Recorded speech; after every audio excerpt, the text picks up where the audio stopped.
Estamos com a nutricionista Ana Paula Bortoleto. Ela vai falar de agrotóxicos do ponto de vista da incidência por alimentos e nos estados, nas unidades da federação. O IDEC, o Ministério da Agricultura e Pecuária, divulgou em junho, né, Ana Paula, uma nova tabela onde o tomate volta a ser o alimento com mais agrotóxicos no Brasil, passou de novo o pimentão, né?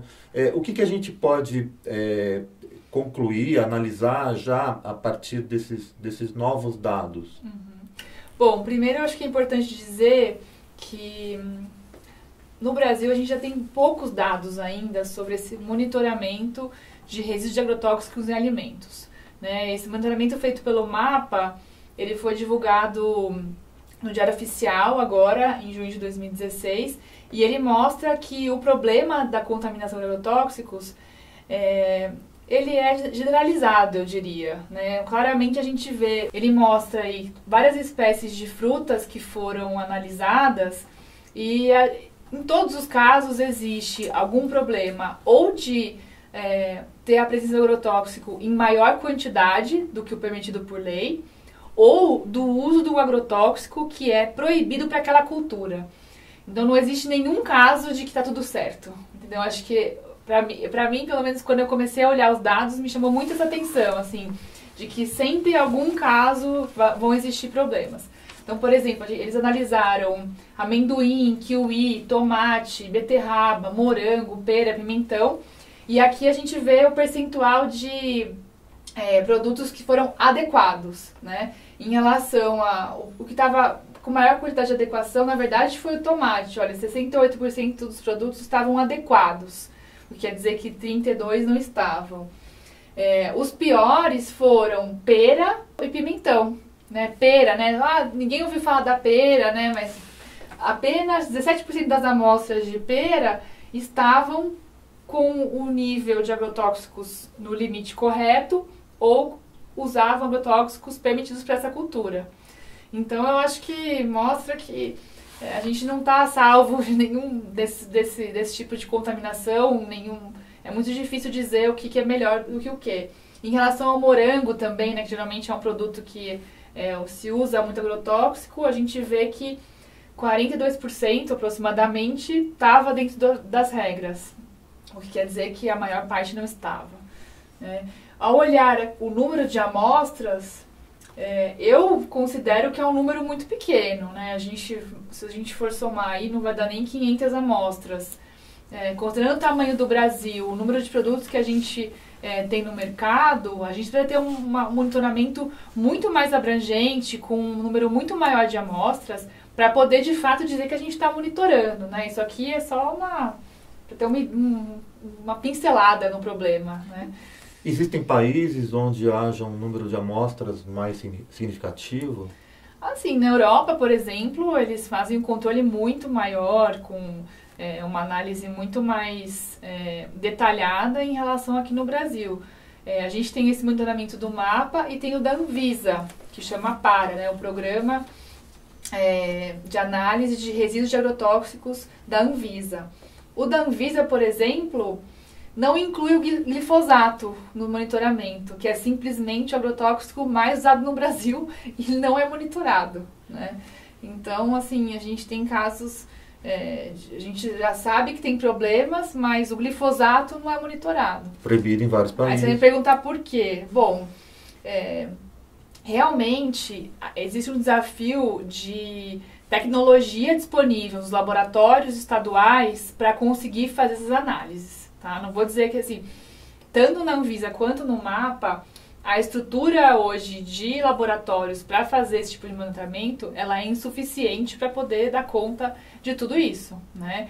Então, a gente precisa de muito mais investimento do Estado para conseguir, de fato, garantir essa segurança para o consumidor, né? Claramente, esses dados mostram que a gente tem muito problema, mas a consequência disso, né, você vai me perguntar aí, o que é feito em relação a isso? Muito pouco, né? Pode ter alguma notificação é feita ou algum trabalho em relação a boas práticas com o agricultor, mas a gente for pensar no grosso do problema, a gente não vê muita efetividade nisso, né? Existe uma diferença, né? O do mapa, como o Ministério da Agricultura tem o papel de monitorar as práticas agrícolas, aí eles têm que identificar mais os produtos, os alimentos que estão ali disponíveis na agricultura, né? A Anvisa, como é responsável em inspecionar os alimentos que estão disponíveis no mercado, eles coletam as informações já dos pontos de venda dos alimentos mesmo para o consumidor. Então existe uma diferença aí de área de atuação, mas mesmo assim as duas são insuficientes, na minha opinião.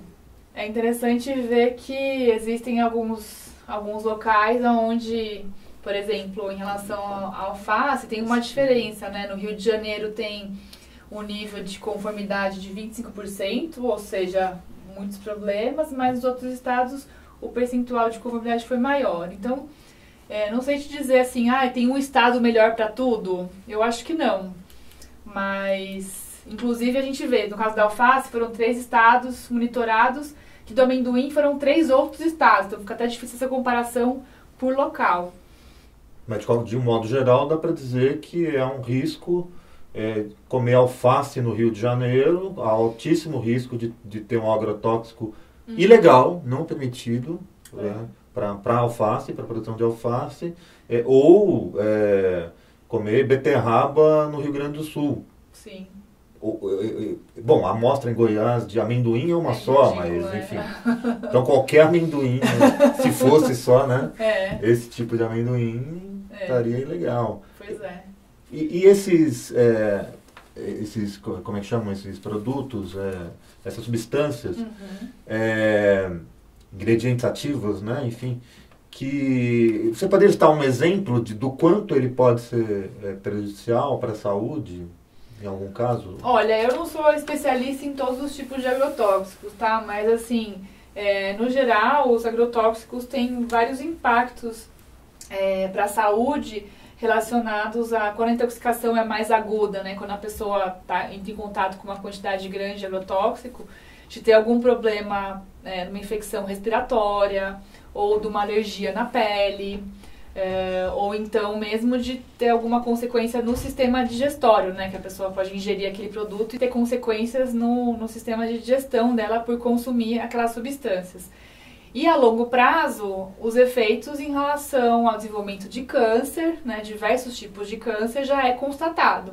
Inclusive no caso do glifosato, que é o mais usado no Brasil, a Organização Mundial da Saúde já publicou um relatório dizendo sobre a toxicidade dele e que ele é possivelmente cancerígeno. A gente já tem evidências científicas suficientes para comprovar que existe o risco, né? E ao existir o risco, a gente deveria adotar o princípio da precaução, né? E não expor a população a um risco desse tipo. Mas, infelizmente, ao ser autorizado, um agrotóxico dificilmente vai perder essa licença, né? No Brasil, a gente tem um processo aí de autorização dos agrotóxicos que é muito permissivo e muito favorável para o negócio. Então, como ele foi aprovado, para reverter essa situação, a gente vai demora muito tempo, é um processo muito lento, muito burocrático, enfim, as dificuldades são muito grandes. Aliás, a gente entrevistou em programa anterior a professora Larissa Bombardi, da USP, da Geografia da USP, que está fazendo o Atlas do uso de agrotóxicos no Brasil, detalhando por unidade da federação exatamente esse tipo de impacto, mortalidade, enfim, intoxicação pelo uso de agrotóxicos. Em relação aos estados, tem algum caso mais problemático? Aqui, no caso da pera, por exemplo, né, foram 4 estados monitorados. Só no Rio Grande do Sul, algumas amostras passaram. As outras todas, não teve nenhuma que foi aprovada. Então, aí nesse caso, a gente pode ver que Santa Catarina, Paraná e Goiás estavam usando agrotóxicos ilegais.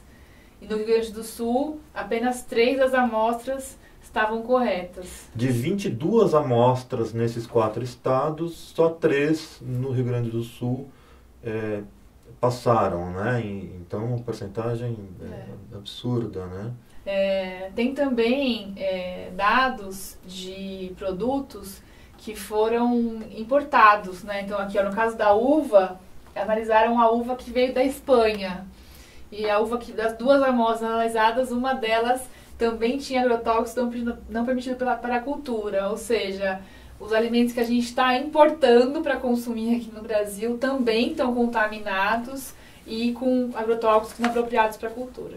Brasil importa veneno da Espanha. No caso da uva, eles comem, os espanhóis também comem ingerem esse veneno? Provavelmente não, né? Porque a vigilância lá não deve aprovar nem uso desse agrotóxico, né? Enfim. E no caso do kiwi também? Kiwi também, a gente tem os dados do kiwi aí. Kiwi vem da Itália. O milho também da Argentina, que deve ser transgênico. Ó, o kiwi da Itália também. 4 amostras estavam aprovadas, né? Uma delas estava contaminada com agrotóxico não permitido pela cultura. Maçã uruguaia contaminada. O milho da pipoca da Argentina, que deve ser transgênico. Na Argentina todo milho é transgênico, né? Também uma das amostras agrotóxico não permitido. E o contrário, tem alguma unidade da federação onde haja uma situação melhor ou o problema é generalizado? Olha, na minha avaliação, o problema é generalizado, sim, viu? Infelizmente, a gente não tem nenhum estado da federação que está, digamos assim, mais protegido, né, em relação a isso. Tá difícil, viu? É um tanto assustador, né, Ana? E além do fato de as amostras serem poucas, né? Quer dizer, se tivesse mais amostras, a gente identificaria mais alimentos envenenados, porque isso. É disso que se trata. Sem falar que a gente está falando aqui de um universo restrito de alimentos, não é, Ana? Sim. Tem muita coisa que fica fora. Um molho de tomate, por exemplo, que é muito consumido, industrializado...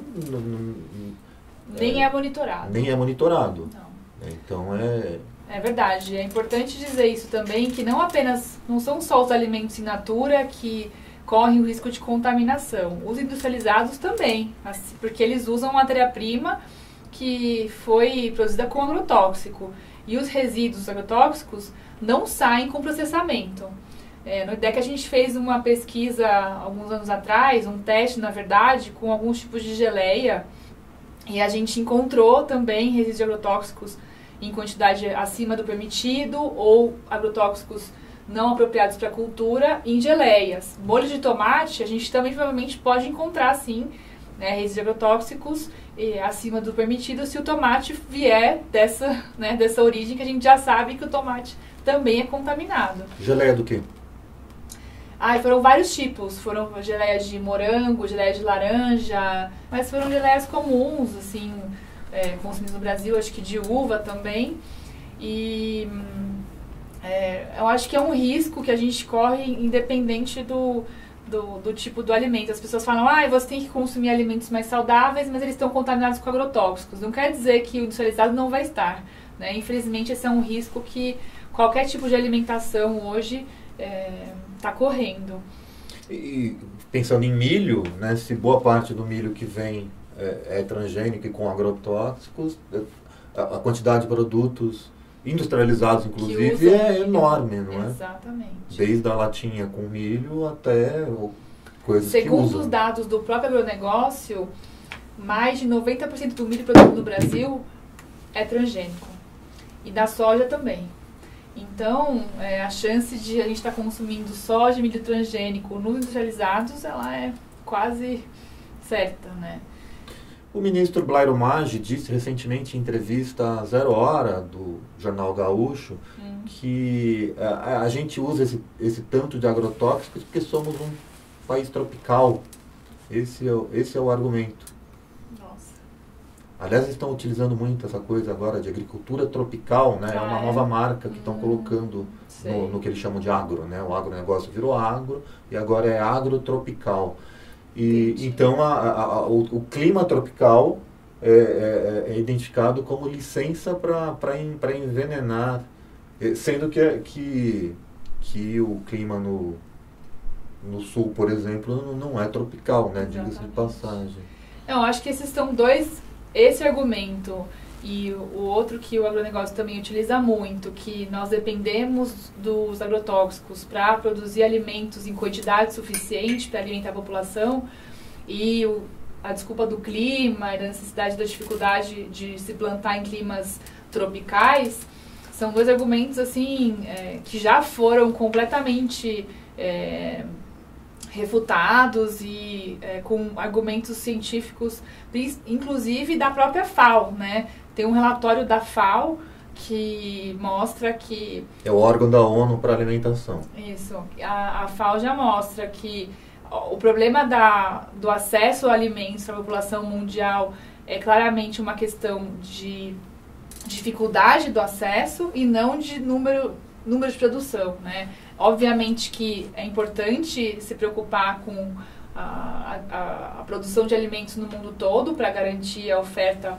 para a população toda, mas quem não consegue ter acesso a esses alimentos não é porque eles não estão produzidos, mas sim porque essa população é mais vulnerável, não tem acesso à água ou está numa condição socioeconômica que não permite ela ter acesso a esse alimento, e não porque aquele alimento não foi produzido.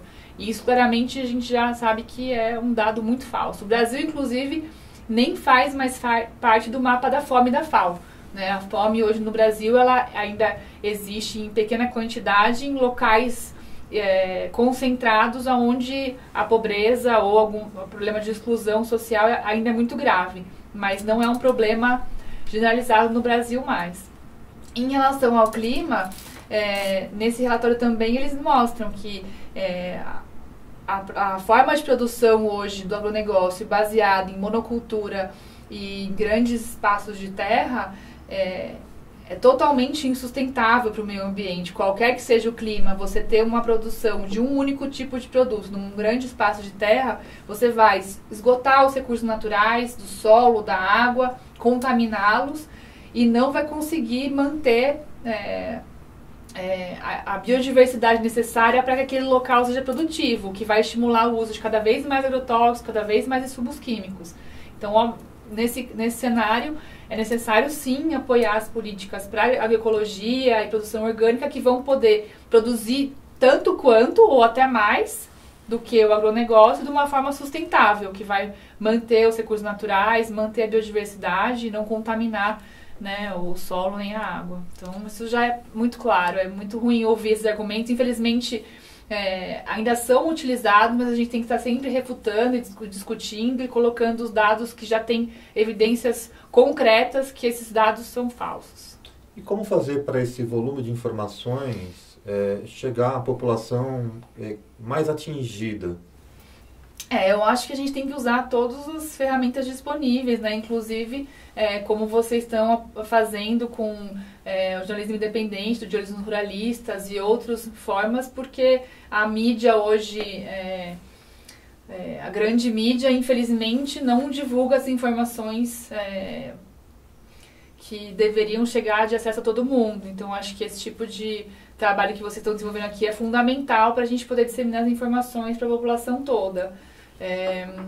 Além disso, eu acredito muito no trabalho dos Conselhos de Segurança Alimentar, como eu falei, dos Conselhos do Nacional, Estadual e os municipais, que são espaços de controle social, que tem a participação de ONGs, movimentos sociais e outros grupos organizados, que têm o papel de fazer cumprir as políticas públicas, cobrar políticas públicas, mas também para orientar a população e que elas possam se sentir mais, digamos assim, empoderadas para que elas tenham acesso a esses alimentos e cobrar para que esses alimentos sejam cada vez mais saudáveis e sustentáveis.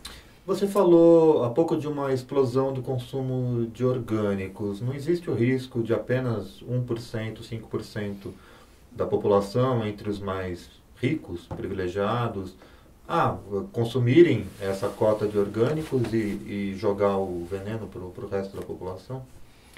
Pois é, existe o risco, por isso justamente a gente tem que apoiar essas políticas para democratizar o acesso a orgânicos. Um exemplo de uma política que a gente precisa apoiar muito é a lei aqui municipal, que foi aprovada em São Paulo, que prevê a compra de alimentos orgânicos para alimentação escolar.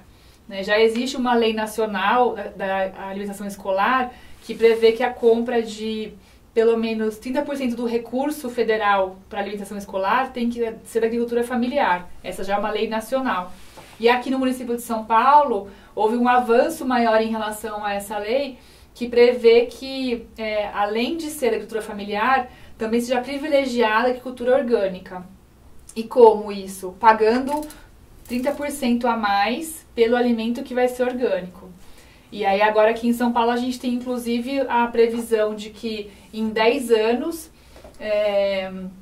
todos os alimentos ofertados na rede pública sejam alimentos orgânicos. É uma meta bem ousada, mas que está sendo feita inclusive uma articulação da sociedade civil com agricultores que já fornecem alimentação escolar em São Paulo e com a prefeitura, com a Secretaria de Educação, para que essa compra seja viável. São muitos desafios, mas é um começo. Sim, e tudo bem que São Paulo tenha 11 milhões de pessoas, mas o Brasil tem mais de 5 mil municípios. Eu vou voltar à questão da lei nacional. Aliás, parece que o Temer andou tesourando isso também, o governo Temer andou tesourando essa destinação, né? Sim. E então, como é que fica porque para essa escala de 5 mil né? Uhum. Sem dúvida, a gente depende de ter o PAA, que é o Programa de Aquisição de Alimentos, junto com o PNAE, que é o Programa Nacional de Alimentação Escolar, funcionando com plena capacidade e investimento. Se esses dois programas sofrerem cortes ou sofrerem alguma mudança que prejudique essa implementação, a gente está correndo sério risco de o que já ainda é um desafio, né? Ainda tem que se avançar muito mais, retroagir, né? Então, se a gente não tiver os investimentos necessários para o PAA estar funcionando, os agricultores familiares não vão conseguir fornecer para alimentação escolar. E aí o acesso a alimentos orgânicos para as escolas públicas, que seria uma forma de democratizar o acesso a alimentos, está totalmente comprometido. E não isso tudo esse cenário que você descreve, não é uma bomba relógio no sentido de que com mais monoculturas, mais transgênicos e mais agrotóxicos, a gente pode estar construindo uma geração de pessoas com mais câncer? Eu acho que a gente já está nessa geração e realmente o cenário não é positivo de mudanças, assim. Eu acho que as iniciativas para mudar esse cenário, elas existem, mas elas estão realmente focalizadas, né? Então, se a gente não tiver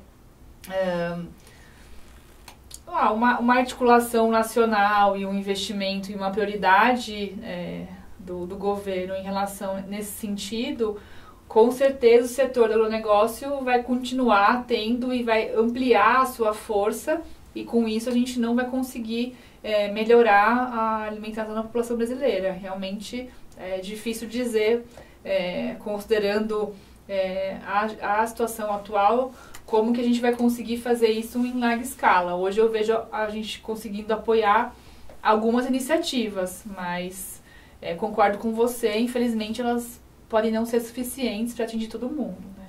Você falou de imprensa, a Rede Globo acabou de fazer uma campanha, né, de sou agro é tudo, o agro é pop, o agro é tech, e assim por diante. O agro é saúde, né? Sim. A professora Larissa Bombardes disse aqui no programa que agro é doença.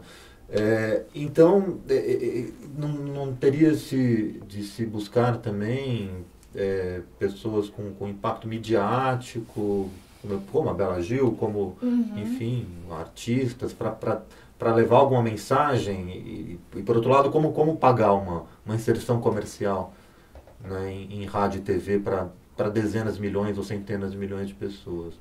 Sim, acho que é um trabalho muito grande mesmo para conseguir ampliar o alcance disso. Hoje eu vejo que alguns alguns profissionais da área da gastronomia, como a Bela Gil e outros chefes de cozinha com maior visibilidade aí na mídia, começam a falar mais e inclusive a fazer...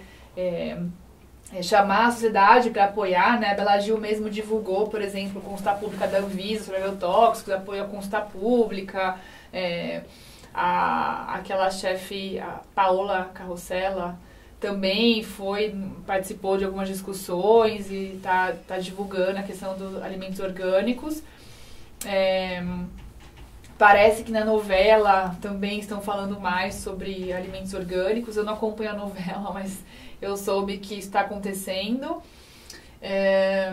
Como atingir a grande mídia? Talvez você que é jornalista deve saber melhor do que eu, mas assim, tentando sensibilizar mais e mostrar para os jornalistas outros pontos de vista que não são os pontos de vista, digamos assim, no senso comum.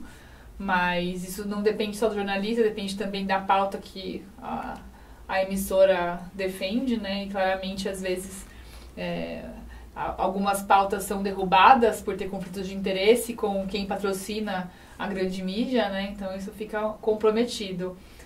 A gente mesmo teve uma experiência de publicar um texto junto com outras palavras que repercutiu em outros canais e foi parar na Carta Capital. E teve uma repercussão muito grande do setor de cerveja, por exemplo, que não gostou do texto, que falava se a cerveja era transgênica. A gente colocava uma dúvida, né? Que se a cerveja tem cereais não maltados e tem milho, então ela também tem transgênico, né? E aí teve uma reação dos setores e tal. E foi só um texto que saiu na Carta Capital. Você imagina quando você vai falar na Globo ou em outros canais digamos assim, que tem mais público, né, de maior audiência. Acho que é um desafio. Aliás, a gente sabe se a cerveja que a gente bebe está envenenada ou não com agrotóxicos? Pois eu diria que grande chance que sim, né? As cervejas, principalmente as cervejas de maior escala, né, consumidas no Brasil, os ingredientes são produzidos são cereais. Eles não falam qual é o tipo de cereal, mas provavelmente é o milho que é o mais barato, né? E o milho transgênico também usa agrotóxico, né? Então... milho, arroz, né, que eles usam e não tem amostras em relação a isso. Simplesmente não tem.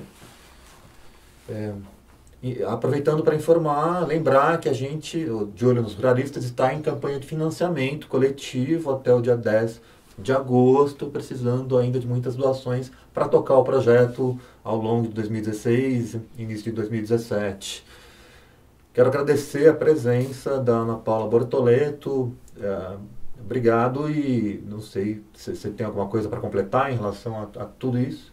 Não, acho que eu já falei bastante, mas agradeço a participação e estou apoiando aí o projeto. Espero que seja bem sucedido, que a gente conta com o apoio de vocês para divulgar as iniciativas e a gente conseguir alcançar um alcance cada vez maior aí para falar sobre esse assunto e alertar a população e apoiar sempre no que for possível a divulgação da informação que vocês também vão buscar aí sobre esse tema. Legal, espero contar com você novamente em outros programas, você e outros pesquisadores e pesquisadoras.